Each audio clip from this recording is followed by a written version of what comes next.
InsyaAllah tajuk forum kita pada pagi ini adalah kemuliaan ulama dan ilmu. Dan kemuliaan ulama dan ilmu. Di dalam Al-Quran Allah Subhanahu wa taala berfirman, "Yarfa'illahu allazina amanu minkum wallazina utul ilma darajat." Allah Subhanahu wa taala mengangkat orang-orang beriman di kalangan kamu dan juga orang yang diberi ilmu pengetahuan, yakni tentang agama. Jadi kita pada hari ini, pada zaman ini, masyarakat pada hari ini memandang para alim ulama ini dengan pandangan yang rendah. Anak kita baru habis pilihan raya negeri, yang mana para penyokong yang fanatik ni, mereka bukan setakat pandang ulama ni dengan pandangan yang rendah, tetapi mereka menghina dan mencaci maki ulama. Jadi hari ini kita akan bahas, ahli-ahli panel kita akan bahas tentang kemuliaan ilmu dan ulama, supaya kita faham apakah peranan ulama, apakah jasa ulama yang beri kepada masyarakat. Senang-senang kata, mudah-mudahan kata di Malaysia ni lah yang kita kecapi Islam pada hari ini, semuanya adalah daripada jasa dan peranan ulama. Jadi tanpa membuang masa, saya terus kepada ahli panel yang pertama, iaitu Al-Fadhil Ustaz Fadhil. Soalannya, apakah kemuliaan ilmu berbanding perkara-perkara yang lain? Harta, pangkat dan sebagainya. Silakan Ustaz.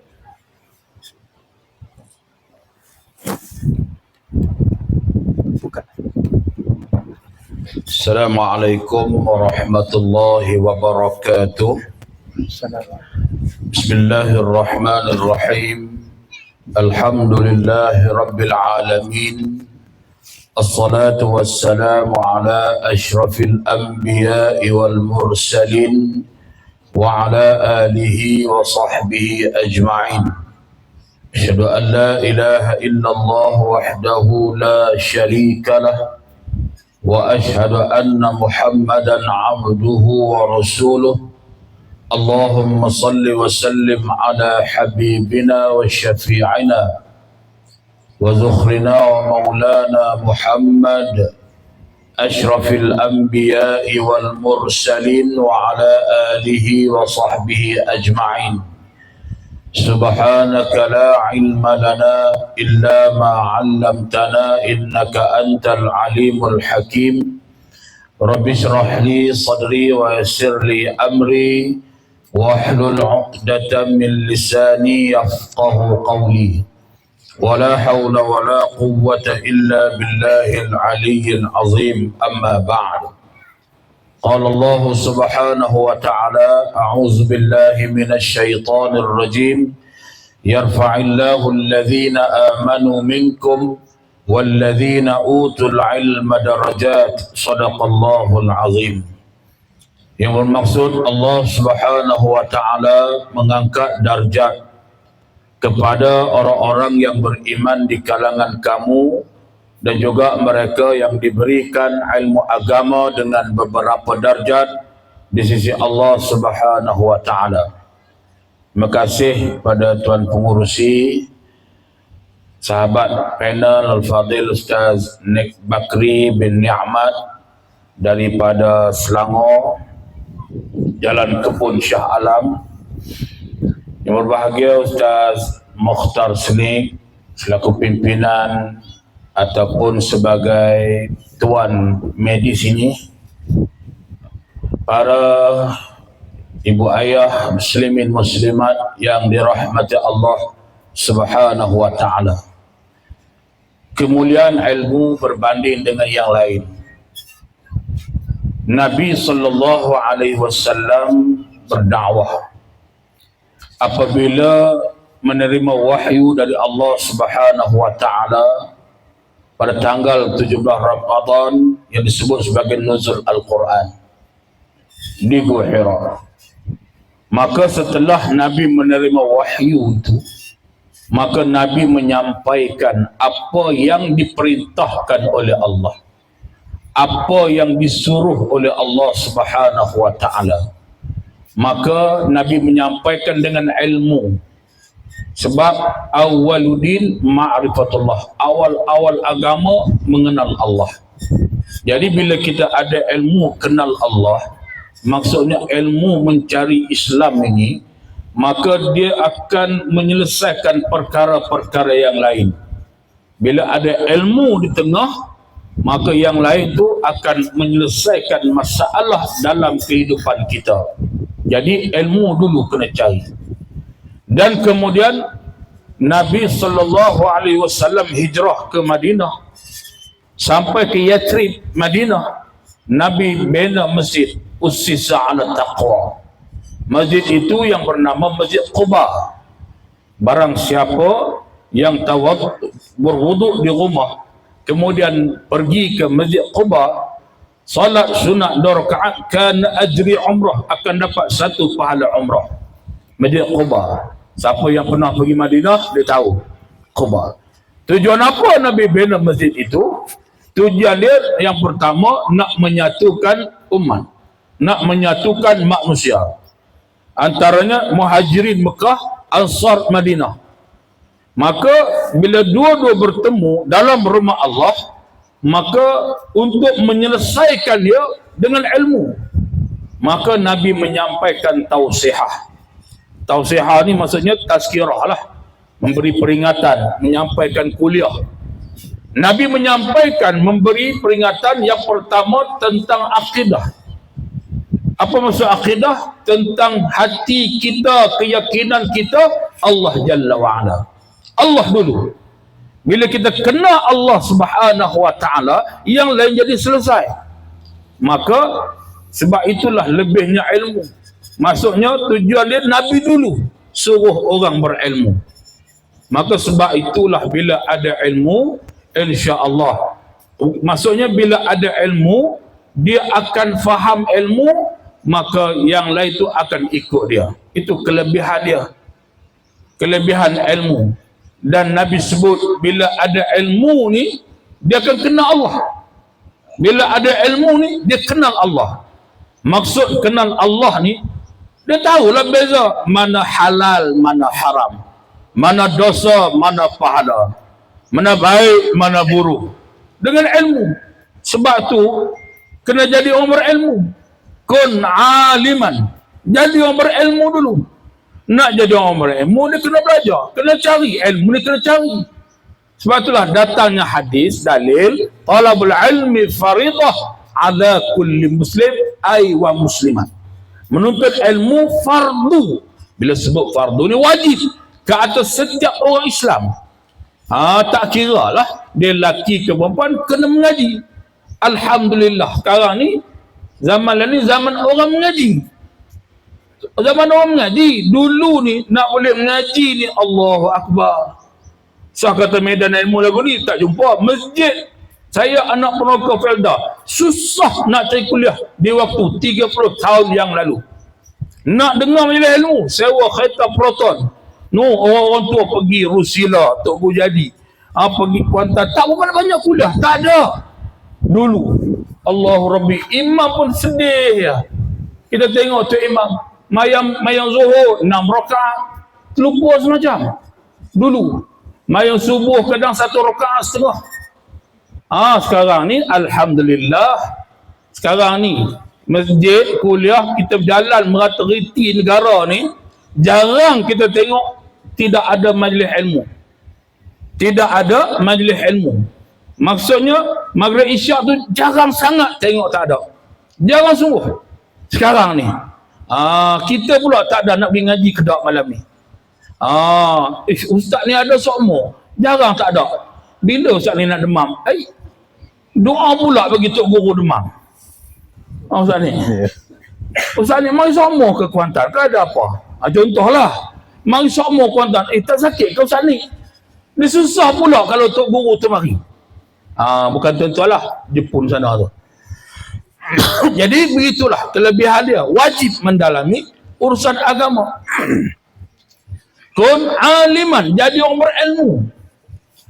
Habis tak ada pun au mustami'an, ataupun jadi orang yang mendengar. Kita tak duduk sini, duduk ujung, dengar pun tak apa dah. Bagi ada kaitan kita tu dengan ilmu. Ataupun au muhibban, ataupun orang yang cinta, suka dengan ilmu. Dia tak sempat kena shift. Shift malam, aduh, minggu ni shift malam, kuliah pula penuh. tak apa, dia ambil minat. Hati dia tu Allah dengan ilmu. Muta'alliman, ataupun orang yang suka belajar. Ya Allah, inilah macam ni. Nampak? Kita dah tadi ada kuliah subuh di masjid di surau kita. Malam karang, kuliah maghrib. Ni duha ada kuliah. Kita cari. Ni depan saya ni bukan orang sini saja ni. Dia ni, orang Terengganu mana tu hari ni? Nampak? Orang jauh-jauh belakang, bukan orang dekat sini. Tapi hati tu cinta. Cintakan majlis ilmu. Inilah kelebihan dia. Bila masuk dapat macam ni tak apa dah. Dia minat nak mengaji. Allahu Akbar. Ni dia panggil cintakan ilmu. Faham cinta? Inilah arti cinta sebenarnya. Walaupun kita duduk di padang lagu ni, tapi hati kita dengan ilmu. Nak mengaji ilmu, nak mencari ilmu. Sebab ilmu itu nur, ilmu itu cahaya. Ilmu itu cahaya, dia terang. Terang dalam hati kita, terang dalam hidup kita. Jadi kita tak mudah kalah. Tu kelebihan orang yang berilmu. Maka jangan jadi golongan yang kelima. Golongan yang kelima, fatulik ay fatahluk, orang yang jahil. Maka bila ada ilmu, dia dapat kenal Allah. Hak tu yang kita nak. Kenal Allah. Bila kenal Allah, kita dekat dengan Allah. Bila kenal Allah, kita akan ikut perintah Allah. Tu masuk kenal Allah. Kalau kita tengok hari ni tak mengaji, kemudian salat, dia tak kenal Allah tu. Dia tak kenal. Dia tahu Allah saja. Dia tak kenal Allah dalam jiwa. Maka sebab itu kena terapkan ilmu dalam diri, dalam kehidupan dia. Ilmu agama. Itu penting. Bila ada ilmu agama, hal lain nak mengaji, mengajilah. Kita buka sekolah tahfiz. Ustaz ni pun ada madrasah. Ustaz Mota ada pondok. Jadi ramai mana dah pelajar-pelajar kita yang kita lihat hari ni, yang habis tempat kita, dengar-dengar dah buka tahfiz. Ni pula mengaji UIA. Ni pula bahagian engineering. Ni pula masuk bahagian kedoktoran. Subhanallah. Maksudnya ilmu dulu. Dia kata, Ustaz, bila saya hafal Quran 30 juzuk, dia ambil bidang doktor ni payah ke kepala. Sains apa semua. Tapi bila dah berat dah, dia hafal dah, dia ingat, dia jaga, yang lain jadi mudah. Yang lain tu jadi senang. Tu mulianya ilmu Allah. Berapa minit temu sini? Lupa dah. Bukan lupa, tak pernah. Berapa? Teruskan. Pasal Ustaz Mata ni banyak kali dah dia pinang saya. Dia pinang. Kalau orang pinang jadilah. Segan juga lah lepas tengok muka tuan-tuan. Allahu Akbar. Tengok sebelah Ustaz ni pula, bukan calon-calon orang, anak cucu Tok Guru Aziz sebelah saya. Saya tak tahu cucu siapa, tuan-tuan. Begitulah. Jadi bila ada ilmu, kita kenal Allah. Yang kedua, bila ada ilmu, tahu cara nak buat ibadah. Tahu cara kita nak jadi orang baik. Kalau tidak dapat ilmu, tak tahu macam mana nak jadi baik. Kita ingat kita baik dah, apa tak baik? Baik dah. Baik apa mayang dah? Orang tak mayang ni tak baik. Rajanya kenduri kendara tak balik, boleh buat menantu. Bukan menantu hantu tu. Bukan. Orang yang baik, orang yang jaga hubungan dia dengan Allah. Jaga hubungan dia dengan Rasulullah. Jaga hubungan dia dengan ibu dan ayah. Jaga erat persaudaraan dia dengan keluarga dia. Tu orang yang baik. Dengan Allah pun tak jaga, dengan Nabi pun tak ikut, baik apa? Jadi bila ada ilmu, dia tahu di mana tempat dia. Di mana kedudukan dia. Dia tahu tempat dia. Ni aku sebagai hamba Allah, ni tempat-tempat aku kena jaga. Ini waktu salat, ini waktu belajar, ini waktu dengan keluarga. Bila ada ilmu, dia tahu. Tahu macam mana? Mengaji lah. Itu kelebihan dia. Kalau tidak, tak tahu. Kemudian bila ada ilmu ni, dia tahu dia dengan Allah. Kemudian dia tahu di mana dia dengan Rasulullah. Rasulullah ni sentiasa di jiwa kita. Itu idola kita. Maka kita tahu nak jadi orang baik, perangai baik, kita belajar Syama'il Muhammadiyah. Kita belajar Syama'il, kitab Syama'il peribadi Nabi, lagu mana Nabi senyum, gigi Nabi, mata Nabi, celak Nabi, uban Nabi. Kita lihat kehidupan sirah Nabi sallallahu alaihi wasallam. Kita ikutlah Nabi. Alhamdulillah, tahu nak jadi baik. Kemudian macam mana di waktu kita dengan keluarga kita, jaga erat silaturahim dengan ibu dan ayah, jangan berkelahi. Biasalah ayah-ayah, mak-mak kita bila mai ke tua ni dia nak manja lah. Tak balik ke? Padahal balik dah baru ni. Lama mu tak balik. Biasalah kita ke situ juga kalau umur panjang. Macam kita kanak-kanak dulu. Tanya banyak kali kat mak ayah kita. Bila balik, dah beli belum? Dah beli belum? Bila balik, dah beli belum? Budak ni lagi, kena sat lagi. Nampak? Budak kecil baby tahu apa? Budak kecil, umur 7, 8 tahun, 10 tahun. Dia kena tanya. Sampai kepada dewasa, dia tak tanya dah. Ni, umur 8, 10 tahun nanti, dia nak tanya balik. Dah, lama tak balik tengok aku ni. Tak ingat kat aku dah. Nampak? Jadi kita ni kena mengalah. Kita tahu tempat kita di mana. Keluarga kita, adik-beradik kita di mana. Itu sokongan kita yang kuat. Itu kelebihan ilmu. Bila ada ilmu, kita dapat terima ketentuan Allah dalam kehidupan kita. Allah takdirkan kita jadi baik. Takdirkan kita ada masalah. Allah takdir uji kita sakit. Allah uji kita sihat. Susah dan senang. Allah uji kita tu, kita terima. Sebab itu ketentuan Allah. Tapi tanpa ilmu, kita nak tahu macam mana. Kita dah protes, ya Allah Ta'ala. Bapalah Allah bagi aku sakit. Orang lain, ya Allah, tak sakit-sakit. Tengok orang sakit gaut. Tengok orang sakit gaut, tengok kacang tak boleh dah. Tu baru kacang. Tengok pula, tengok ni, tengok udang, tengok ketam. Tengok tu, merenyut dekat kaki ni. Cannot go. Tu baru tengok, tak makan sana ni. Kalau makan, nerak tu depan tu. Nampak? Tu gaut. Pasal apa lah aku gaut? Orang lain makan tu sampai menitik dia punya gulai dia. Kuah dia. Tak sakit gaut-gaut pun, itu hak dia. Allah bagi dia sakit lain pula. Allah bagi dia sakit hati. Dendam ke orang, dengki ke orang, orang tu lebih, dia kurang. Masing-masing ada bahagian masing-masing. Jadi bila ada ilmu, kelebihan dia, dia boleh neutral keadaan dia. Dia boleh sama-sama, dia boleh tenang, dia boleh kawal emosi dalam hidup dia. Ada orang uji macam-macam. Sebab itulah kita, bila ada ilmu Allah Subhanahu Wa Ta'ala, jadi banyak benda kita boleh selesai. Itu kelebihan dia. Kelebihan orang-orang yang mendalami urusan agama Allah Subhanahu Wa Ta'ala.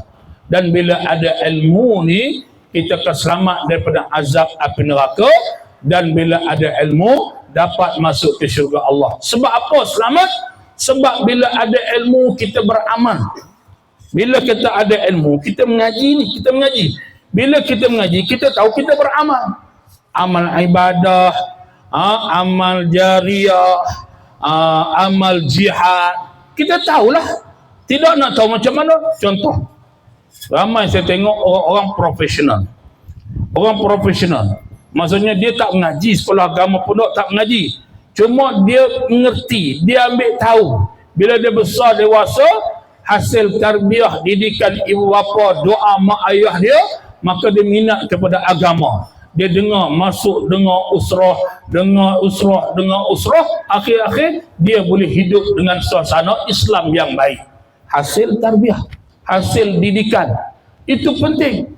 Jadi bila dapat beramal, amal tu penting. Kalau tidak nak amal macam mana? Tanpa ada ilmu, tak boleh nak amal.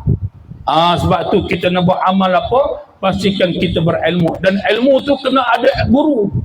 Kena cari guru, berdepan dengan guru. Jangan kita pakai ambil ikut-ikut, tak boleh. Kita ambil guru, sanak dia, ijazah dia, berdepan dengan dia. Umpama guru tu sebagai ayah kita. Sebagai pembimbing kita, dengar nasihat, ambil dia dengan sanad ijazah, barulah dia manfaat dalam kehidupan kita. Jadi alhamdulillah, hasil dia depan saya ni. Ini hasil dia. Hasil apabila kita betul-betul mencari agama, mencari ilmu depan kita, yang lain boleh selesai masalah dalam kehidupan kita. Dan bila kita dah beramal, bila kita beramal, setelah kita berilmu, barulah di situ datangnya iman. Baru datangnya iman. Bila datangnya iman, tak apa dah. Kalau ada iman ni, tak apa dah. Iman ni maksudnya dia sami'na wa ata'na. Dia dengar dan taat perintah Allah. Allah suruh buat apa pun dia buat. Tu sampai ke peringkat iman. Nak boleh iman dia kena ada amal. Nak boleh amal kena ada ilmu. Nak ada ilmu dia kena cari. Kena cari. Sekarang ni Allahu Akbar. Majlis ilmu macam saya sebut tadilah penuh. Tak cukup dengan majlis ilmu macam ni dalam TikTok. Banyak orang mengaji dengan TikTok. Buka pasang. Masya Allah. Setiap malam himpunan sana, himpunan sini. Kadang-kadang surat khabar tu tak nak laku dah tadi. Surat khabar tak laku dah. Surat khabar besok. Nampak? Besok TikTok on the spot terus. Jadi kita dapat tahu perkembangan dengan segera. Alhamdulillah. Itu pentingnya. Maka bila dah kita ada ilmu, kita beramal, maka iman akan datang.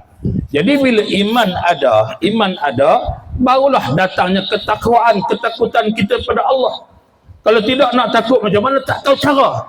Maka datangnya daripada ilmu itulah.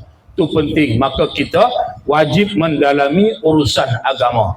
Kena cari ilmu dan beramal. Dan bila ada ilmu, insya-Allah, itu pentingnya hari ini. Walaupun kita ni tak sealim tuan-tuan guru paling alim ulama, tetapi cukup dengan setakat kita minat dengan ilmu, cintakan ilmu, kita duduk dengan orang yang berilmu dan kita pegang dengan ilmu, dan juga macam mana kita pegang barang-barang penting dalam diri kita, organ kita. Takut sakit, takut susah, macam itulah kita takut kalau ilmu tu hilang daripada kita. Jadi makanya ilmu tu nur, itulah cahaya dalam kehidupan kita. Maka wajib atas kita dahulukan ilmu daripada yang lain. Ilmu fardu ain. Ilmu fardu ain itu wajib mendalami. Hari ini anak-anak kita mengaji kafah, kelas agama fardu ain. Kok mana pun bagi dia jangan tak pergi. Mesti kena pergi, mesti kena mengaji. Dia kena Allah, bagi kena Rasul. Dia takut nanti dia bila dah habis naik menengah, takut dia tak ada mengaji macam tu. Sebab guru-guru dipasti, ditasti, diseriti, mereka didik, mereka tarbiyah ni, dia pegang sungguh-sungguh. Bagi contoh, umur saya di Selangor, dekat dengan ada pasti. Pasti itu ada ustazah dia bagi tahu, cikgu dia kata, alhamdulillah ustaz, nak cerita dia, mak ayah ni, dia ni jahil agama. Jahil agama. Datang hantar nak ke pasti pakai seluar pendek, mak dia tudung tak pakai.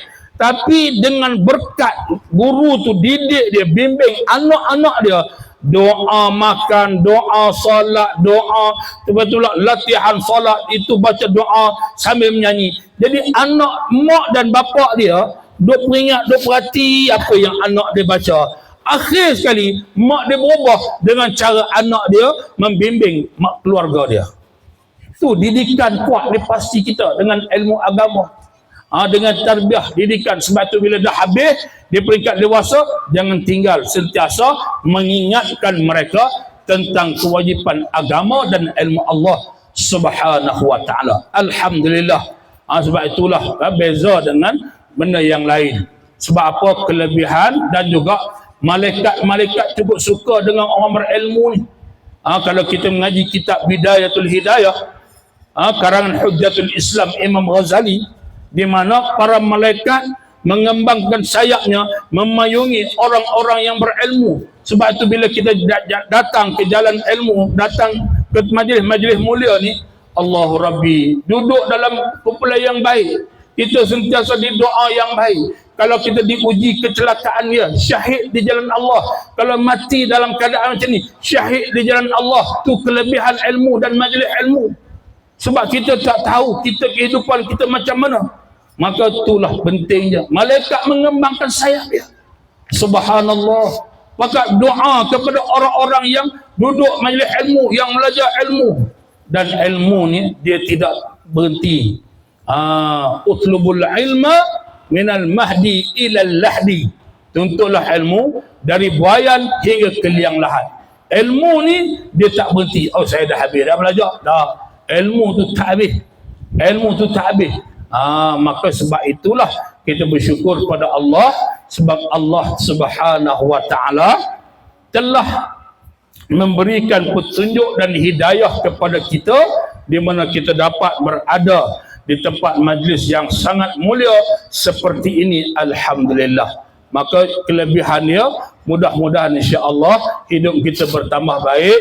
Kelebihan dia, semoga hidup kita bertambah berkat, rezeki kita berkat, dan kita sentiasa mendapat rahmat Allah Subhanahu wa taala. Sebab apa? Sebab malaikat memayungi kita. Bila malaikat memayungi kita, clear dah tuan-tuan. Itu kelebihan insya-Allah. Wallahu alam. Sekadar itu, sebab saya tak nak bagi ustaz ni duduk senyap, duduk tengok saya. Dia mari jauh, saya tak jauh mana, dekat-dekat je lah. Jadi insya-Allah kita bagi ruangan kepada Ustaz Nik Bakri. Insya-Allah mudah-mudahan perjalanan dia ke sini diselamatkan oleh Allah dan balik selamat insya-Allah. Amin ya rabbal alamin. Wallahu alam. Assalamualaikum warahmatullahi wabarakatuh. Alhamdulillah, terima kasih kepada Ustaz, kepada penjelasan. Ada 2-3 orang.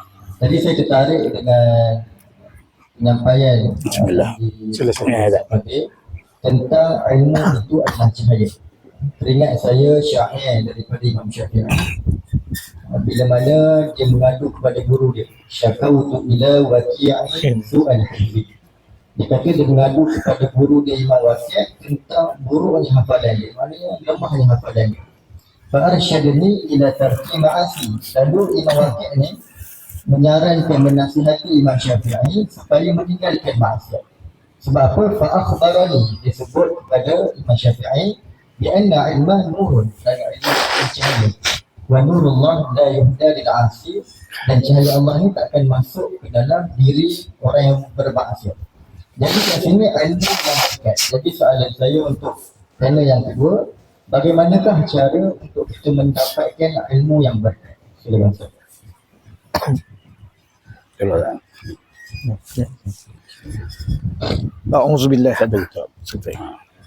A'udzu billahi minasyaitonir rajim. Bismillahirrahmanirrahim. Assalamualaikum warahmatullahi wabarakatuh. Waalaikumsalam. Alhamdulillahi rabbil alamin. Wal 'aqibatu lil muttaqin wala 'udwana illa 'alal zalimin. Asyhadu an la ilaha illallah wahdahu la syarika lah. Wa asyhadu anna sayyidana Muhammadan abduhu wa rasuluh. Allahumma salli wa sallim wa barik ala sayyidina Muhammad wa ala alihi wa ashabihi wa man tabi'ahum bi ihsanin ila yaumiddin. Amma ba'd. Yang pertama yang saya hormati dan semuliakan moderator forum kita pada pagi ini. Yang saya hormati dan semuliakan sahabat saya Al-Fadil, Ustaz Fadil. Yang saya hormati dan semuliakan Tuan Guru Haji Mukhtar Senik selaku pengasas kepada Pondok An-Nur dan Kolej An-Nur, dan sebagaimana Ustaz Fadil sebut tadi, tuan kepada apa yang kita duduk pada hari ini, dan tuan guru kita, para ahli ilmu, tuan-tuan dan puan-puan muslimin muslimat yang dirahmati Allah Subhanahu wa taala sekalian. Alhamdulillah, yang pertama tidak ada satu ungkapan yang lebih baik, lebih mulia dalam saya lah bicara saya pada pagi ini. Kita rasa syukur, rasa terima kasih pada Allah Subhanahu wa taala kerana Allah masih lagi memberi kesempatan yang begitu sekali banyak kepada kita untuk kita sama-sama hadir di sini. Dan saya ni kali yang keberapa dah, yang baru ni dengan Ustaz, bulan lepas dengan Al-Fadil Ustaz Dasuki. Hari ni Ustaz Fadil kita, beliau baru ni pergi rumah madrasah saya, bagi ilmu di madrasah saya. Baik tuan-tuan, kita berbalik kepada ni, kita ni forum. Forum ni biasanya dia tak cakap panjang Ustaz. Kenapa? Kerana dia tu berkongsi-kongsi itu. Tapi oleh kerana banyak benda yang kita nak sampaikan sebenarnya. Walau bagaimanapun, berbalik kepada persoalan tadi, macam mana nak dapat ilmu yang berkat. Tapi saya nak ulang balik apa yang Ustaz Fadil sebut tadi, menarik apa yang Ustaz Fadil sebut tadi. Saya nak ulang sikit supaya memberi penekanan kepada tuan-tuan. Kerana ada orang ni bila mana dia belajar ilmu, apa dia cari kelebihan ilmu? Kadang-kadang dia cari kelebihan ilmu pada nama. Orang boleh gelar dia ustaz. Ni tolong ingat ni adik-adik ni. Kenapa belajar ilmu? Sebab nak jadi ustazah kan? Bukan. Kenapa nak belajar ilmu? Sebab belajar ilmu ni dapat sijil atau kelebihan dia lah. Betul ya? Ke tak nak sijil ni, kalau keluar ni tak nak sijil kan? Nak sijil. Betul ya? Ya ke nak sijil, ke nak kerja dengan sijil tu.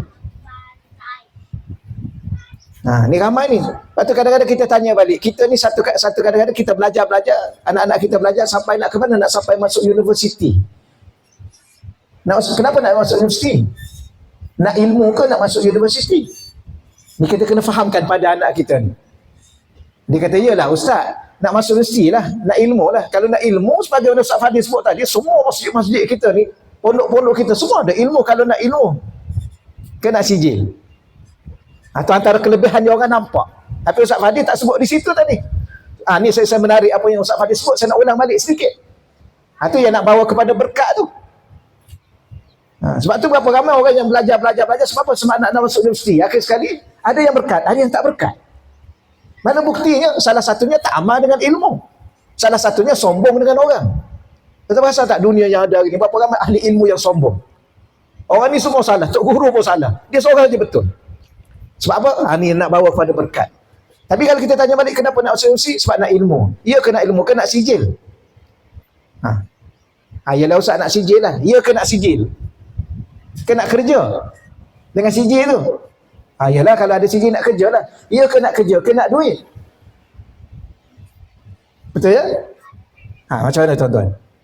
Ke nak kerja saja tak ada duit? Yalah, nak duit lah ustaz. Ya ke nak duit? Ke nak kahwin? Jadi kalau tanya-tanya kelebihan ilmu tu tak nampak lagi. Maka sebab tu dah saya nak tekan lagi sekali yang Ustaz Fadil sebut tadi, kemuncak kita belajar ilmu ni apa kelebihan dia? Nak mengenal Allah. Itu yang menarik dia, tuan-tuan kena ambil perhatian adik-adik ni, terutama adik-adik ni lah. Dan mak-mak ni kena bagi tahu ke anak tu, yang mak ni, ayah ni hantar awak ke sekolah ni, ke universiti sekalipun, ke mana sekalipun, tolong yang pertama sekali belajar ilmu. Dapat kelebihannya ialah mengenal Tuhan pencipta kita. Kalau tidak ada makna hidup kita. Ya, manusia ni kalau dah tak kenal Tuhan, dia tak sampai kadang-kadang dia mengaku Tuhan. Kadang-kadang dia lawan Tuhan. Itu di antara benda yang paling besar dalam kita. Yang keduanya yang Ustaz Fadil sebut tadi, benda yang sama tuan-tuan sekalian. Cuba kita tekan lagi sekali. Tekan lagi sekali apa dia? Setelah kita beribadah kepada Allah, jadi hamba kepada Allah. Setelah itu kita akan dapat apa yang Allah nak bagi pada kita segala-galanya. Tak salah jawatan, tak salah nak masuk universiti, tak salah kita nak duit, tak salah kita nak kahwin, tak salah kita nak harta, tak salah. Tapi bila mana kita dapat harta, yang salahnya kita tak kenal Tuhan, macam Korun jadi dia. Tak salah jawatan dengan apa yang ada, tapi kalau dah dapat jawatan, akhir sekali dia jadi Firaun. Okey, kenapa? Kerana tak kenal Tuhan, akhir sekali mengaku Tuhan.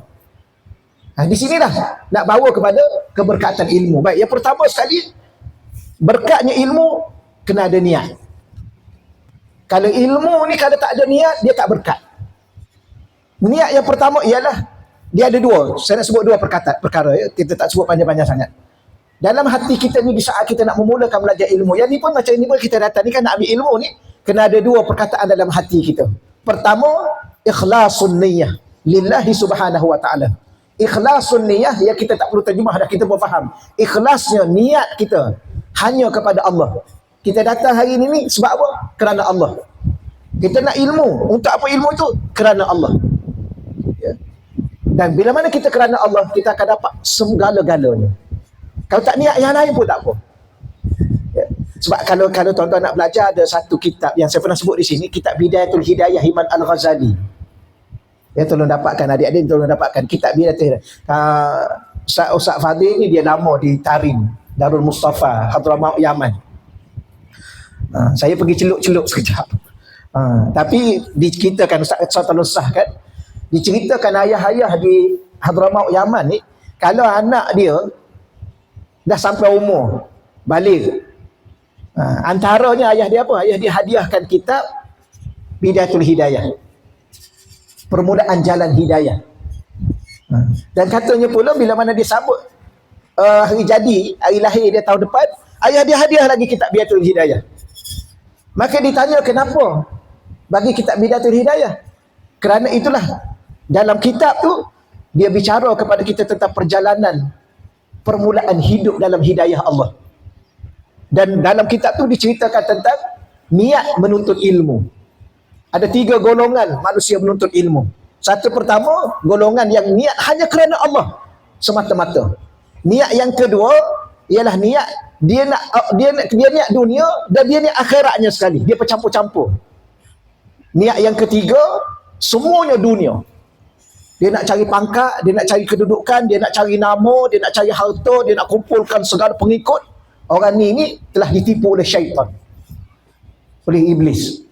Ramai akhir-akhir ni kenapa? Sebab nak kan, sebab dunia sekarang Ustaz sebut kan. Kadang-kadang kita pun ada TikTok juga Ustaz. Kejap-kejap tengok apa kat TikTok tu. Kita dah post satu, kita pun tengok apa? Tengok followers. Dah ramai ke belum? Ada orang sekarang ni dia sanggup bayar. Supaya apa? Bayar. Sekarang ada FB yang berbayar tau. Dah tahu kan? Kalau kita ada FB, kita tengok followers kita. Saya daripada balik Mesir dulu, tahun 2002, sampai sekarang ni dah 23 tahun dah. Ataupun 20 tahun. Tengok-tengok FB baru 6,000 followers. 20 tahun 6,000. Orang lain, ya, Ustaz Dusuki kita tu kan. Dia balik-balik lebih kurang dengan kita lah. Dia balik awal sikit, dia dah 1 juta dah followers dia. Tak apa, tak salah followers ni. Tapi yang saya nak cerita, bukan nak cerita orang. Nak ceritanya kadang-kadang niat kita ni, kenapa kita post satu benda? Sebab nak cari followers. Kenapa kita nak ilmu banyak supaya orang ikut kita ramai? Ini juga niat yang kerana dunia. Tapi kalau kita niat hanya kerana Allah, segala dunia dan akhiratnya sekali Allah bagi. Macam ada satu kisah cerita seorang raja tu. Dia panggil 3 orang. Ya, seorang raja dia panggil 3 orang yang berkhidmat lama dengan dia. Dia kata begini, hari ini aku nak bagi tahu pada kamu, kamu minta apa saja aku akan bagi. Minta, kamu nak apa? Aku akan bagi. Maka yang seorang tadi, dia kata, wahai tuanku, betul ke tuanku nak bagi ni? Betul. Kalau begitu saya nak harta. Banyak sangat. Maka raja bagi harta tadi. Yang seorang lagi, betul ke tuanku nak bagi? Betul. Saya nak tanah tuanku. Tuanku bagi tanah pada dia. Yang ketiga ni dia cerdik. Dia kata, boleh tak saya tanya lagi sekali, tuanku betul ke tuanku nak bagi ni? Yalah betul lah ni. Betul ke ni? Betul. Tuan nak bagi apa saja? Tuanku nak bagi apa saja? Ya, nak bagi apa saja, minta saja. Dia kata apa tuan-tuan? Saya nak tuanku.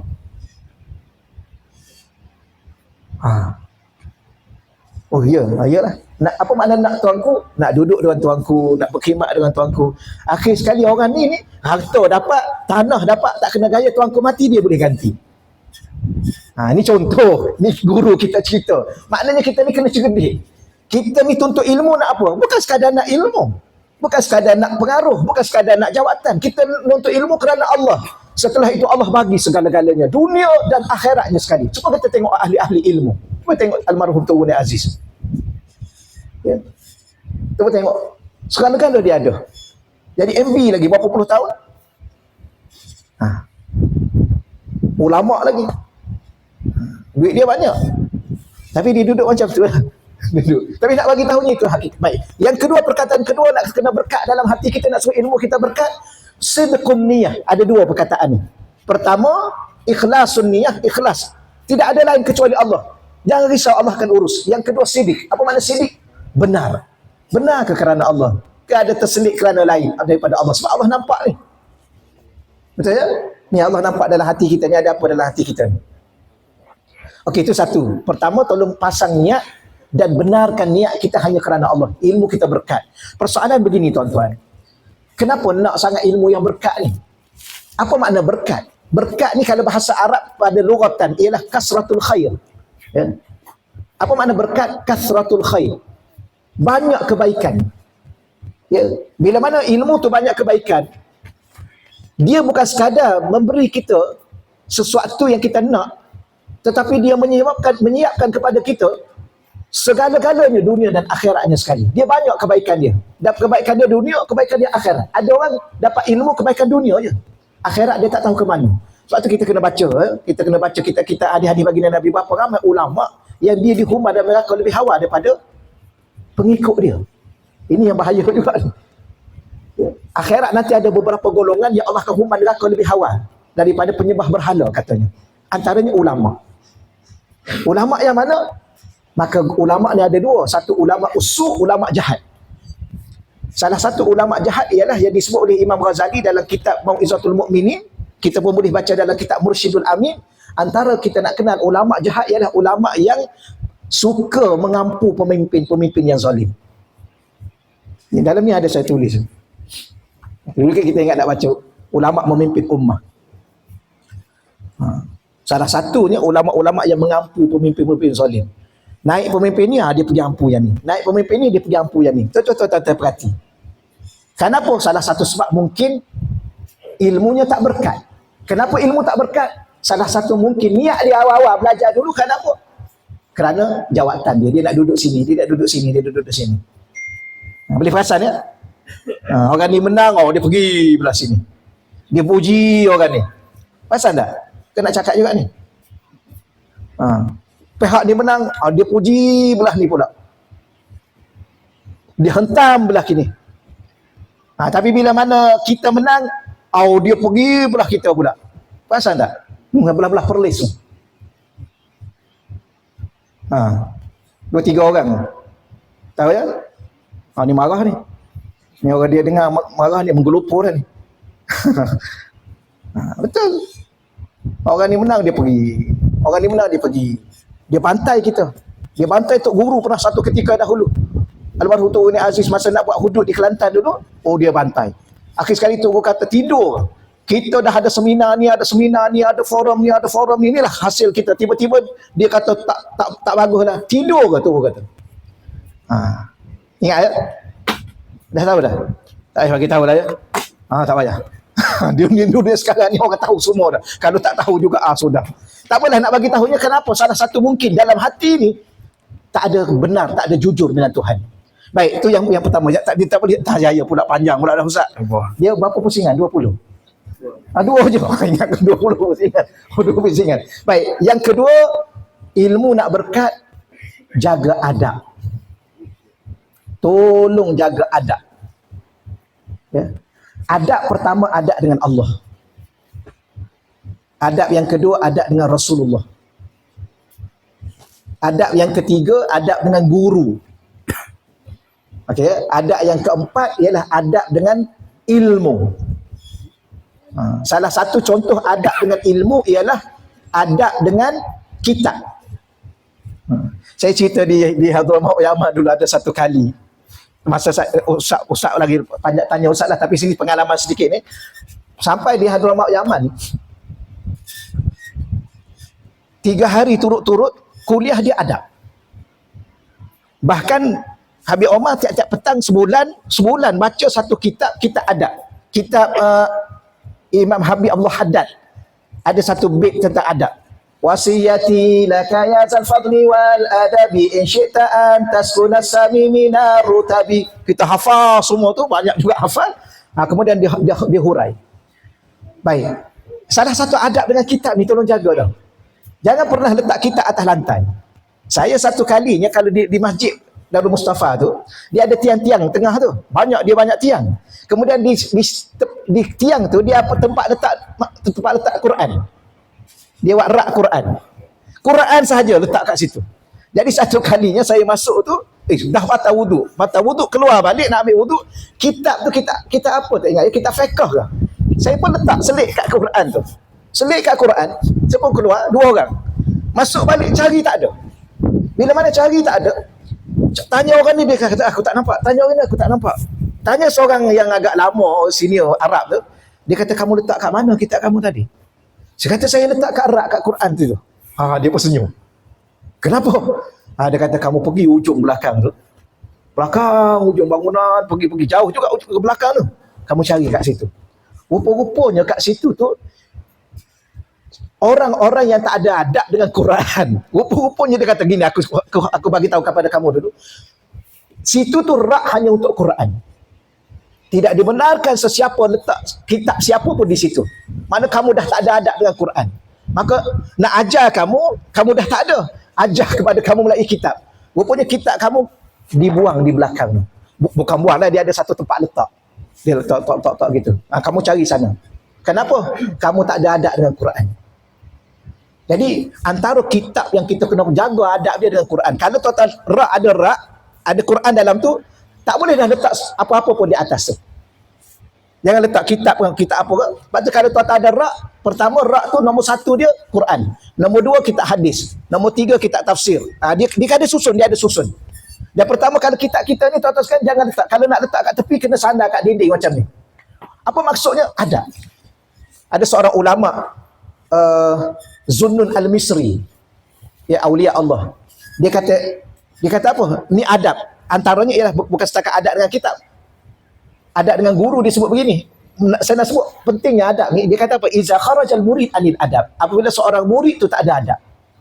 Sama ada tak ada adab dengan Allah, tak ada adab dengan Rasul, tak ada adab dengan guru, tak ada adab dalam majlis ilmu, tak ada adab dengan ilmu tu sendiri. Bahkan tak ada adab sesama kita ni. Dengan sama-sama murid ni pun tak ada adab. Yarji'u haisukan, dia akan dikembalikan kedudukannya sebagaimana dia sebelum ni. Sebelum ni siapa dia? Jahil, tak ada ilmu. Sekarang dia dah belajar ada ilmu, tapi perangai macam orang jahil. Cuba tuan-tuan, berapa ramai orang sekarang ni ada ilmu dengan title doktor dan sebagainya, profesor dan sebagainya. Contoh, bukan nak rendahkan doktor dan profesor, ustaz sendiri pun ya, tak ada adab. Mulut celupar, apa lagi? Hina orang, merendah-rendahkan orang. Di mana adab dia? Kenapa? Salah satu puncanya dia tak ada adab dalam belajar agama. Ini salah satu benda, 2 perkara lah saya sebut tuan-tuan yang paling penting sekali untuk ilmu tu ada berkat. Kerana apa? Ilmu yang berkat ialah ilmu yang sampai, kalau tuan-tuan rujuk dalam kitab Ihya Ulumuddin. Ihya Ulumuddin, Imam Wahab bin Munabbih dinukilkan kalamnya daripada Imam Ghazali. Apa makna ilmu yang berkat? Ialah ilmu yang kalau kita ada, kita tengok kalau dia berkat, dia makin kita mengenal Allah. Itu ilmu berkat. Makin hari makin kenal Allah, makin hari makin kenal Allah, Sebab apa? Sebab ilmu tu adalah sifat kepada Allah. Kan kita baca wujud kidam baqa, Allah tu ialah ilmu. Sebab tu ulama tak boleh nak menakrifkan apa makna ilmu sebenarnya. Bagaimana ustaz kita sebut tadi, moderator kita sebut tadi, akhir sekali guru kepada Imam Asy-Syafi'i, Imam Waqi' Ibnu Jarrah, dia kata al-ilmu nurun. Akhir sekali macam mana nak terjemah ilmu, tak mampu nak terjemah ilmu. Orang kata ilmu pengetahuan, bukan. Ya, berapa ramai manusia banyak pengetahuan tadi tapi tak menggambarkan dia ahli ilmu. Orang kata knowledge, banyak pengetahuan, sains. Semua tu takrif biasa. Akhir sekali ulama menakrifkan al-ilmu nur, ilmu itu adalah cahaya. Ya. Bila mana ada cahaya tu di mana? Cahaya tu di hati kita. Cahaya untuk apa? Untuk nampak dan menyaksikan kewujudan Tuhan. Sebab tu Imam Wahab bin Munabbih kata ilmu ialah suatu perkara yang kalau ada diri kita dan ilmu tu berkat, dia makin hari makin mengenal Tuhan, makin mengenal Tuhan. Yang kedua, ilmu ialah makin hari makin mendekatkan kita dengan Tuhan. Dan ilmu adalah yang berkat, ialah ilmu yang menambahkan ibadah kita dengan Allah Subhanahu Wa Taala. Itu ilmu yang berkat. Tapi 2 tadi tuan-tuan, pertama tolong jaga niat dan jujurnya niat kita dengan Tuhan. Yang kedua tolong jaga adab. Adab dengan Allah kena jaga. Ya. Jangan tuan-tuan pernah rasa tuan-tuan belajar ilmu sebab tuan-tuan pandai, sebab tu tuan-tuan jadi orang berilmu. Tak. Itu adab dengan Allah. Ilmu tu diberi. Ilmu memang kena cari. Tapi berapa ramai manusia cari ilmu tak jumpa. Okey ya? Dia jumpa sombong. Dia jumpa belagak. Dia jumpa title. Dia tak jumpa ilmu. Kerana orang berilmu adalah orang yang merendah diri. Orang berilmu adalah orang yang tak akan pernah rasa dia berilmu. Sebab itulah yang pertama sekali, ilmu tu adalah diberi oleh Allah. Jangan rasa saya pandai sebab tu saya jadi ustaz. Tak. Saya bijak sebab tu saya pandai dalam bab ni, saya pakar. Bukan. Adab pertama dengan ilmu dengan Allah ialah dia yang memberi ilmu. Wa ma utitu minal ilmi illa qalila. Tidak aku bagi ilmu pada kamu, dan Allah bagi ilmu pada kita sikit aja. Qalil, walaupun gelar kita apa hari ni. Sebab tu jangan pernah rasa kita alim. Walaupun orang panggil kita ustaz, jangan pernah rasa kita ustaz. Orang panggil kita syekh, orang panggil kita guru, orang gelarkan kita ulama, jangan pernah rasa kita ulama. Kerana yang alim sebenarnya adalah Allah. Selain daripada Allah tak alim. Inilah ilmu yang berkat. Wallahu a'lam. Ya. Sekarang kita berada dalam bulan kemerdekaan. Jadi soalan saya untuk pada Ustaz Fadino, apakah peranan ulama dalam sejarah umat Islam dan kemerdekaan?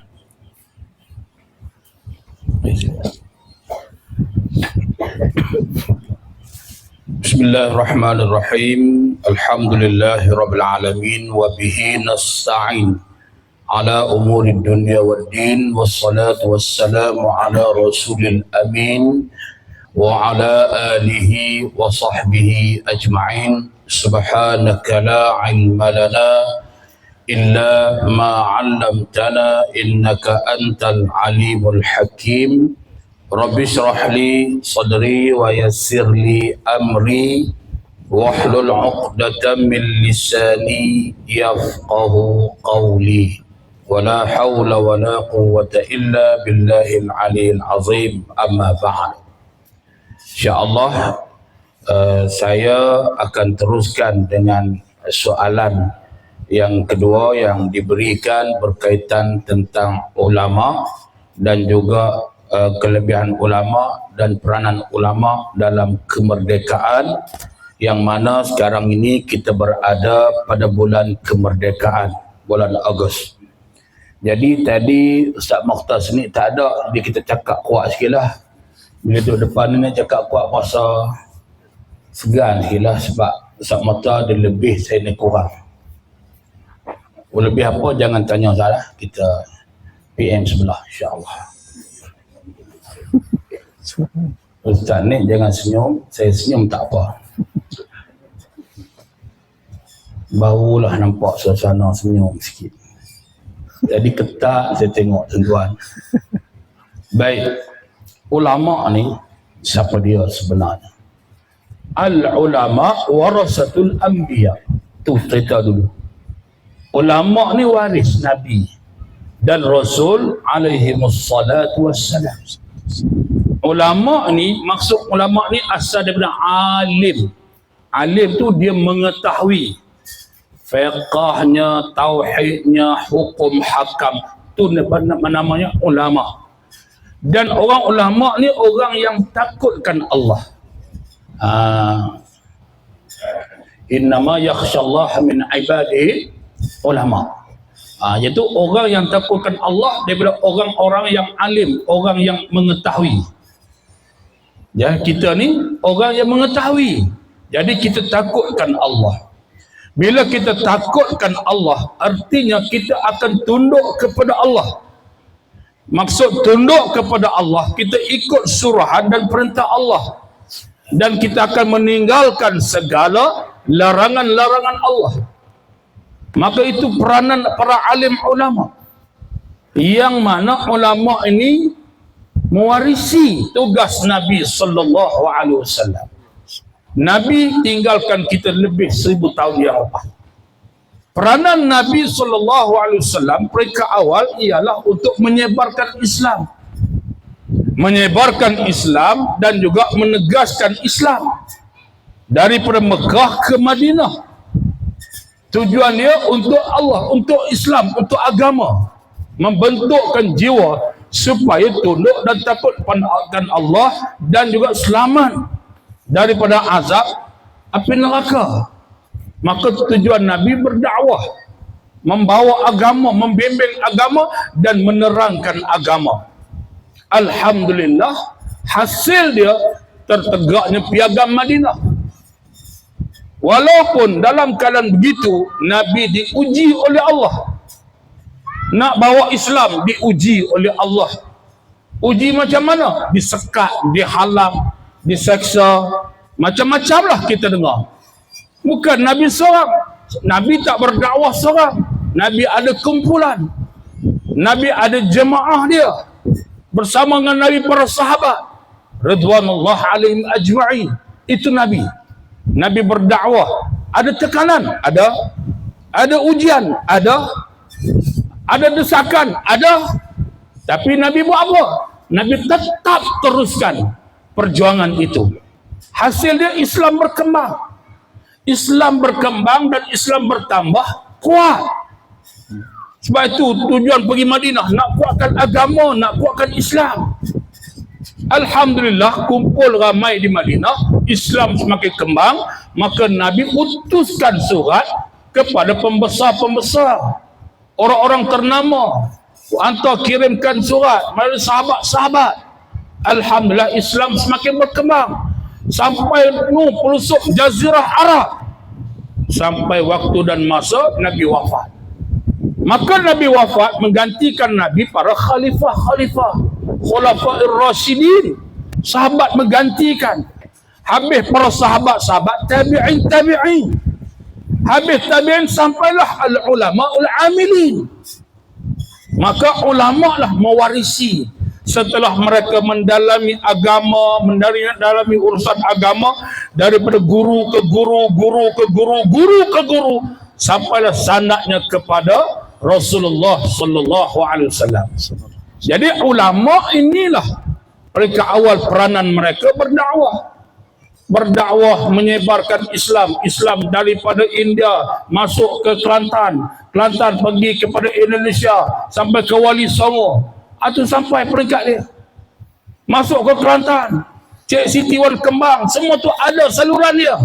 Kita boleh buka sejarah ulama peringkat awal mentadbir dunia negara dengan Islam. Peranan mereka sangat penting.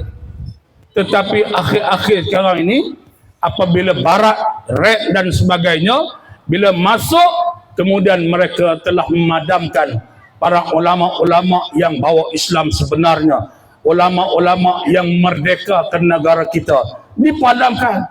Abdul Rahman Limbu dan lain-lain lagi pejuang-pejuang, mereka ulama dan mereka mendidik masyarakat dengan agama, mempertahankan negara.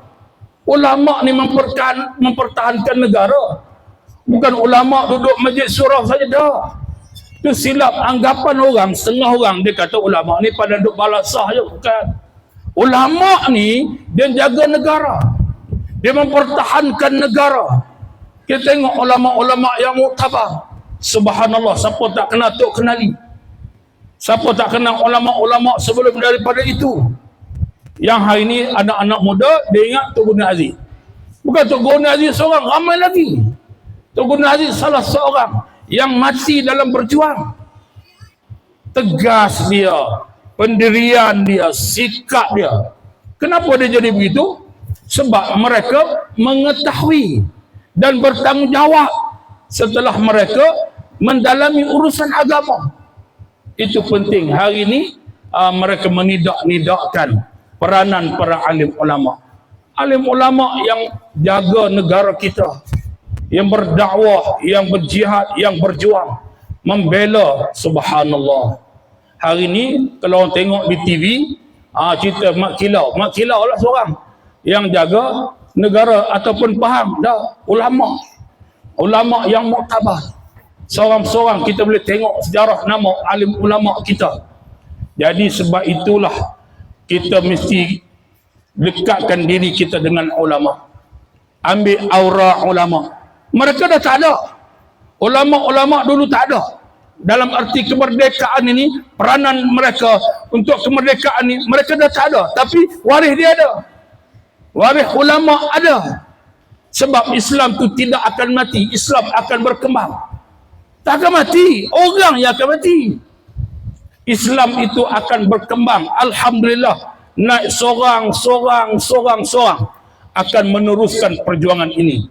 Ini janji Allah. Islam tak akan mati dan Islam semakin berkembang dan Islam semakin kuat. Begitu juga dengan suasana dalam negara kita. Apabila mereka yang mewakafkan diri dengan Islam ataupun disebut sebagai orang yang berjuang untuk Islam, Allah pelihara mereka, Allah jaga mereka. Itu ulama. Yang kita ni sayangkan ulama, kita sukakan ulama, cintakan ulama, kita pun akan dapat saham alim ulama itu dalam diri dan kehidupan kita. Kita hari ini alhamdulillah, nampak, walaupun kita tak jadi ulama, tetapi kita cintakan ulama. Jangan berbalah dengan ulama. Jangan ada cita-cita nak boikot ulama. Hidup kita kalau boikot ulama, yang ulama ni kerja dia mewarisi tugas Nabi, berat kita nak jawab depan Allah Subhanahu wa taala. Ulama membimbing, datang memberi tunjuk ajar agama, dengan amalan mereka kuat, tiba-tiba kita kelahi dengan mereka. Siapa kita? Ulama ni subhanallah, doa mereka, berkat kehidupan mereka, ya Allah, siapa kita nak banding dengan mereka? Maka sebab itulah kita kena letak dalam diri kita tu cintakan ulama. Bila kita ceritakan ulama, aura ulama pun dapat kat kita. Jangan duk kelahi. Ini kadang bila kita duduk dengan dia, okey. Bila masalah dengan ulama, akhir kita benci ulama. Kata ulama begitu, kata ulama begini. Seolah macam jahat sangat ulama ni. Inilah sebab hati dia tidak baik. Sebab dia fikir orang lain lebih pada ulama. Tengok orang hebat daripada ulama, jaga. Maka sebab itulah pada hari ini kita bersyukur pada Allah Subhanahu Wa Taala sebab kita duduk bersama dengan alim ulama. Yang penting kita kena jaga ulama itu. Sebab tugas mereka sangat kuat. Mujahadah mereka, kita tengok dia sebut nama Tok Guru Haji Abdul Hadi Awang. Tok Guru Haji Hadi Awang ni subhanallah, ngaji Quran dalam kepala, kemudian hadis itu dalam kepala, beribu hadis dalam kepala dia, kemudian pula fiqh dia subhanallah. Kata Syekh Mahmud Siam. Syekh Mahmud Siam ni orang Palestin, bekas imam Masjidil Aqsa, bekas imam Masjid Aqsa, dan dipindah duduk di Yaman, duduk di Sana'a. Kata Syekh Mahmud Siam ni pernah datang ke Malaysia. Dia kata kalau nak ngaji fiqh, ngaji dengan Syekh Abdul Hadi Awang. Kalau nak mengaji bab tauhid, mengaji dengan Syekh Abdul Hadi Awang. Kalau nak mengaji siasah politik Islam, ngaji dengan Syekh Abdul Hadi Awang. Sebab apa? Dengan sikap dia, diri dia, tawadhu' dia, ilmu agama dia, Allahu Akbar. Kita nak cakap apa? Dia ustaz kata Ustaz Zahid dulu, tahun 80-an dia mengajar dah, kawan dia naik motor lumba lagi. Alim ulama, fiqh dia, tafsir dia, subhanallah. Jadi kalau kita nak kata ulama, dia ulama harafi, ulama gerakan Islam. Baru ni datang Habib Omar bin Hafiz, datang Syekh Ali Jemaah, ramai orang datang. Ada juga orang mengata. Orang yang mengata tu, dia tu siapa? Yang mengata ulama tu ulama ni ulama Quran dalam kepala, hadis beribu, anak murid dia beribu, seluruh negara anak murid mereka. Kemudian ada pondok-pondok di bawah dia. Kita ni siapa nak berbanding dengan mereka? Maka sebab itulah kita tanamkan dalam diri jiwa kita bahawa kita kena cintakan ulama. Macam mana? Macam mana nak cintakan ulama? Bermula dengan ilmu. Kena mengaji, beramal, beriman dan bertakwalah macam saya sebutkan tadi, barulah kita cintakan alim ulama insya-Allah. Jadi itulah dalam kehidupan kita, jangan kita tinggalkan duduk dengan kumpulan orang-orang berilmu, orang soleh, kerana orang soleh ni orang-orang yang baik juga, dan mereka inilah akan membimbing, menasihati kita, dan juga kita berdamping dengan orang yang hubungan dia dekat dengan Allah Subhanahu Wa Taala. Walaupun dia pun bukan ulama, tetapi dia saleh. Dia tidak ulama, tapi dia saleh. Dia jaga ibadah, jaga akhlak, dia jaga agama, dia jaga kehidupan, dia jaga hal ehwal, dia jaga. Kita tengok dia, Allahu Akbar, baiknya dia, situ ada kebaikan pada dia, maka dampingkan diri kita dengan dia, dan kita boleh jadi macam dia juga. InsyaAllah, mudah-mudahan kita dirahmati oleh Allah Subhanahu Wa Taala. Jangan kita kata tak ada orang saleh. Jangan kita kata tak ada alim ulama. Alim ulama banyak, orang saleh banyak. Tamanya ni orang sebelah kita tu. Yang saleh ni, ikut dia, senyuman dia, manis dia, ikut dia. Ni depan-depan saya ni. Tak balik dah malam ni. Tu ciri-ciri orang saleh. Pergi mana pun orang suka dengan dia. Ni tiktoker. Tiktoker dia, Masya Allah. Saya tak sebut ni, saya nak sebut ni. Setiap pagi kita akan tengok tiktoker dia. Allahu Akbar. Berkembang. Kemudian yang kedua, orang yang membimbing pagi kuliah subuh. Ni depan saya ni. Orang yang kecil ya. Orang yang kecil, yang lain jangan tanya ya. Orang saja kecil. Tapi alim. Membimbing kuliah, saya pun ikut. Siri-siri kuliah pagi subuh. Bangun di awal pagi. Kami di negara seberang, orang sibuk bangun nak mandi, nak pergi sarapan, dia kuliah. Nampak? Jalan tu melayang. Gunung halang, huyung, hayang melayang. Tapi kuliah tak melayang. Allah pelihara orang yang menyampai. Nampak? Saya tahulah. Kesian tengok cuma nak dukung tu tak ramah. Kesian sangat. Tak ramah. Minta maaf Ustaz, tak ramah nak dukung. Takut kata perli kat dia kecil sangat. Tapi kita kesian, tak sihat. Tak sihat, tapi dia jaga diri dia, peranan dia sebagai ulama. Dia tetap membimbing. Dia tetap menyampaikan majlis ilmu. Ni, nawai itu dia ni. Buka medis ni. Nak beri apa? Nak beri ilmu manfaat pada masyarakat. Nak beri ilmu. Walaupun batang tubuh tak larat, letih. Banyak tugas. Banyak tanggungjawab. Banyak mengaji lagi. Setiap bulan terbang pergi lagi. Tapi nak membimbingkan supaya nak melahirkan generasi cintakan alim ulama. Buka pondok anu, sambung buka kolej ni pula. Kenapa? Nak melahirkan orang yang cintakan ulama. Jadi ulama-ulama dulu telah meninggalkan kita dengan macam-macam kehebatan. Mereka lah mencorakkan hidup kita dengan baik. Hari ini kita sambung tugas mereka. Sambung tugas mereka, dan bila ada ulama bukakan ilmu, bukakan tempat mencari kebaikan, maka kita support dan juga sama-sama kita sumbangkan, wakafkan diri kita di jalan Allah Subhanahu wa taala. Macam Ustaz ni kata tadi, forum dia tak boleh panjang-panjang. Saya tengok dia boleh tahan juga panjang-panjang. Mula saya bantai tadi setengah jam. Ustaz ni kata forum yang panjang, pendek ya. Tak ci. Jadi insya-Allah mudah-mudahan sama-samalah kita dalam redha Allah Subhanahu wa taala. Wallahu alam. Assalamualaikum warahmatullahi wabarakatuh. Assalamualaikum. InsyaAllah soalan terakhir Ustaz, terakhir dan terus kepada penutup. Tadi Ustaz Fazil disebut tentang masyarakat hari ini ramai yang mencaci maki ulama. Jadi soalan saya, bagaimana cara kita nak mendepani mereka yang selalu mencaci maki ulama ini? Bismillahirrahmanirrahim. Bihi nasta'in ala umuri dunya wad din. Salatan wa salaman ala rasulil amin wa ala alihi wa sahbihi ajma'in. Amma ba'd. Alhamdulillah, tuan-tuan dan puan-puan sekalian, sampai ke penghujung dia. Saya ingat Ustaz nak panjang lagi tadi. Tapi tuan-tuan sekalian, kalau duduk sebelah Ustaz Fadil semua kecil. Bukan Ustaz saya pun rasa tinggi hari ni duduk belah sini. Mungkin Ustaz Fadil ni dia kadang-kadang nampak serius, tapi dia ceria tuan-tuan. Kalau tak ada dia, kadang-kadang beliau tak dapat pergi bersama dengan kami di sana di Riau ni. Kalau dia tak ada, rasa sunyi. Kalau dia ada, alhamdulillah. Tapi ada seorang lagi. Ada seorang lagi tak payah cerita lah. Ada seorang lagi kawan kami tu, kalau dia tak ada macam senyap terus. Ada seorang lagi. Tapi Ustaz Fadil ni dia ceria. Baik, walau bagaimanapun kita penutup lah tuan-tuan sekalian, penutup. Bagaimana kita nak berhadapan dengan orang-orang yang mencaci maki ulama. Sebagaimana Ustaz Fadil sebut tadi lah, salah satunya kita kena memahami ataupun memahamkan mereka bahawa di mana kedudukan ulama sebenarnya. Ulama yang, minta maaf saya ulang, saya suka sebut lagi sekali. Yang ada depan yang ada depan tuan, ataupun khususnya saya lah. Kita ni bukan ulama. Kita ni hanya sekedar digelar oleh orang awamnya ialah ustaz. Itu pun wallahualam layak tak layak kita disebut ustaz.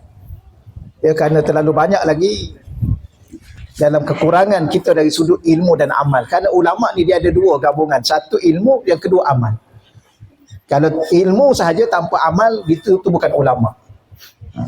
Bahkan ulama ni dengan ilmu dan amalnya tadi, ada dalam diri dia kegerunan yang begitu sekali besar kepada Allah Subhanahu wa taala. Dan yang paling utamanya kita kena fahamkan masyarakat. Ulama ni adalah pewaris kepada junjungan baginda Nabi sallallahu alaihi wasallam. Bukan orang biasa. Ulama. Ya, sebab tu kadang-kala saya berpendirian dah. Kadang-kala orang nak hina kita tu silakanlah, sebab kita pun bukan ulama. Orang nak burukkan kita itu silakanlah, sebab kita pun bukan mulia sangat pun. Orang tak hormat kita tak ada masalah. Tapi jangan sampai dia caci ulama. Iaitu kita akan berdepan dengan dia. Berdepan dengan dia ialah dari satu sudut kita akan perjelaskan balik bahawa dia sedang berlawanan dengan orang yang digelar pewaris kepada junjungan baginda Nabi. Kalau dulu dia lawan Nabi, ni hakikat. Tapi ada orang, kenapa nak letak sampai begitu sekali? Tak. Tuan-tuan sekalian, kalau dulu masa Nabi ada, siapa yang lawan Nabi? Abu Lahab, Abu Jahal yang lawan Nabi. Hari ini siapa? Nabi dah wafat. Dan Nabi sebut dalam hadis sahih sebagaimana Ustaz sebut tadi, al-ulama warasatul anbiya. Ulama ni adalah pewaris Nabi. Pada ilmunya, pada amalnya, pada akhlaknya, pada kedudukannya di sisi Allah. Jadi kalau kita lawan ulama pada hari ini memang kita lawan. Kalau kira-kira kita lawan pewaris kepada baginda Nabi. Kalau kita caci ulama, itu ada kita caci pewaris kepada baginda Nabi. Kita hina ulama, kita hina. Itu pertama kita bagi penjelasan. Itulah kedudukan sebenar. Jangan buat tak nampak, jangan buat tak tahu. Bahaya. Yang kedua, kita pula kena berdepan dengan dia dengan adab yang kita sebut tadi. Kita dah tahu ulama. Ini ulama. Dan ulama, kita ni anak murid kepada ulama. Pengikut kepada ulama. Maka ulama dia mengajar kita adab dan akhlak. Maka di saat kita berdepan dengan orang yang maki ulama, caci ulama, jangan pula kita jawab dengan caci dan maki juga. Ini silap. Ya. Lepas tu contoh, kita kata contoh. Kalau Ustaz sebut tadi, antaranya Habib Omar datang baru-baru ni. Berapa ramai yang caci maki. Yang ulama dalam negara ni dah habis, dah dia caci. Ada orang-orang tertentu ni, ulama dalam Malaysia ni, semua ulama dia caci, dia maki. Tok Guru Nik Aziz dulu berapa banyak kena maki. Tok Guru Haji hari ni ulama dia. Ulama luar negara datang pun dia caci juga. Memang kerja dia itu. Ya. Dan salah satu dia pertikai keturunan baginda Nabi. Ni yo ke keturunan Nabi? Ni yo ke keturunan? Tuan-tuan, salah satu hidup ni kita kata jangan cuba pertikai keturunan orang. Ya. Kali saya tanya, tuan keturunan siapa? Saya keturunan Tok Janggut. Tak ada janggut pun. Tadi agak keturunan Tok Janggut ni keturunan di apa? Di Pahang ni keturunan antara keturunan yang masyhur lah. Ya, ulama kita cerita ulama ni. Ya. Tok Gajah. Apa lagi? Mak Kilau. Semua ni ulama-ulama ni. Tapi ada orang ni, yo ni keturunan Tok Gajah ni. Ada benda gajah ke? Ni orang ni otak, minta maaf, kadang-kadang kita cakap, jadi dia jadi nak kata, jadi otak tak betul. Ni dia keturunan Rasulullah ni. Betul ke keturunan Rasulullah? Yalah, dia keturunan Rasulullah. Satu dunia mengatakan dia keturunan Rasulullah. Yang kita nak petikai keturunan orang siapa? Yang kita bimbangnya, ni kita ni. Keturunan siapa kita ni? Yang caci ulama tu dia tu keturunan siapa? Kalau dulu ada keturunan yang lawan Nabi. Dan keturunan tu mungkin masih ada sekarang ni. Yang hidup lawan ulama ni barangkali. Kalau kita cakap macam tu, dia kata dia marah juga Ustaz. Dulu keturunan yang benci keturunan Nabi, ada tak dulu? Ada sampai pancung kepala cucu baginda Nabi, sampai racun cucu baginda Nabi. Sekarang ni bila mana cucu-cucu Nabi datang, ada juga yang caci maki juga, yang hina juga. Ini keturunan siapa ni? Kok dia inilah keturunan yang datang daripada dulu yang bunuh keturunan Nabi. Kalau kita cakap, jangan tuduh kami. Kali dia kata dia marah pula. Kenapa tuduh kami? Dialah yang dulu lawan Nabi, mesti ada keturunan yang sampai sekarang keturunan lawan Nabi, keturunan Abu Jahal. Betul ya? Dia keturunan Nabi ada dua. Satu keturunan Rasulullah melalui Sayyidina Hasan. Ada juga keturunan Nabi daripada Quraisy yang keturunan Abu Lahab. Ada kan? Sedap cakap kat mana tadi dia hina ulama, okey. Tapi kita kena ingat ya, kalau bila mana ada orang hina ulama, kita jangan maki dia balik, tak boleh. Kita jangan hina dia balik, bukan. Kita kena bawa akhlak ulama. Apa akhlak ulama? Akhlak baginda Nabi. Sebab tu Tok Guru dia kata ada orang mengadu. Saya dapat ada sahabat-sahabat kita pergi mengadu ni. Tok Guru tengok ni ada orang, kita baca dalam Facebook ni. Orang caci Tok Guru, orang hina Tok Guru. Tok Guru cakap apa? Jangan baca Facebook, baca Quran. Nampak tak? Itu akhlak ulama. Jadi jangan kita cakap benda-benda buruk. Itu sikap kita lah. Moderator mana dah? Saya terkejut. Tok Guru kita ada sini. Tu ada di sebelah tu, kena faham lah saya.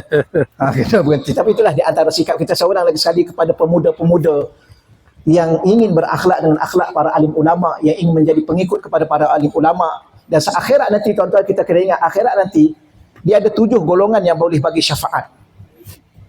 Ya, salah satunya ialah para alim ulama.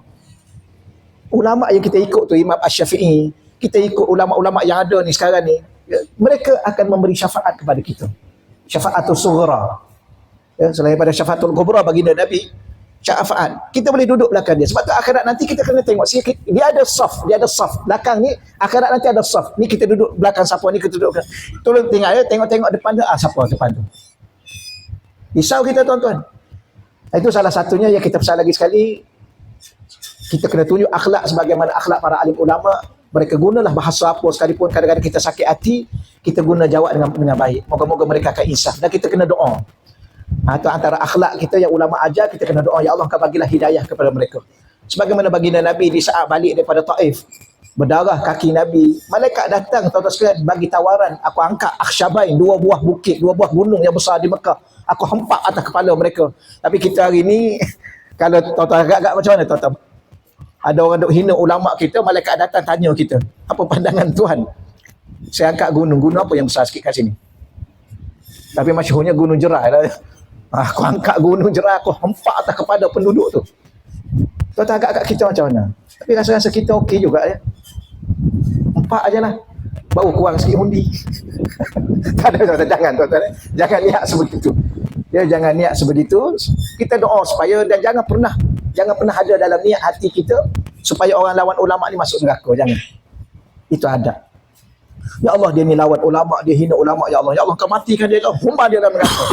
Itu jangan juga. Kerana itu adalah sifat, bukan sifat baginda Nabi, dan bukan sifat ulama. Ulama ni sifat dia kasih pada umat. Maka bila mana kita berdepan dengan suasana begitu, kita kena ada rasa kasih. Ya Allah, maafkanlah dia ya Allah, mungkin dia jahil ya Allah, ampunkanlah dosa dia ya Allah, sebab dia tak tahu ya Allah. Ya Allah, kau bagilah hidayah pada dia ya Allah, mungkin suatu hari nanti dia hormat ulama lebih pada kita. Itulah kaedah berdepan dengan orang yang maki hamun ulama. Ya wallahu alam. Setakat tu dahulu, minta maaf ada kekurangan dan sebagainya. Gerun juga kita duduk belah tok guru semua ni tuan-tuan sekalian, mengaji di semua tempat, banyak tempat. Moga-moga Allah Ta'ala maafkan kita semua tuan-tuan, Allah masukkan kita ke syurga, dan Allah jaga kita salah seorang daripada pengikut para alim ulama. Ya, orang-orang yang memuliakan alim ulama, dan dengan sebab kita muliakan ulama, kita harap ada salah seorang anak cucu kita Allah pilih jadi ulama, insya-Allah. Jadi wabillahi taufiq wa hidayah. Assalamualaikum warahmatullahi wabarakatuh.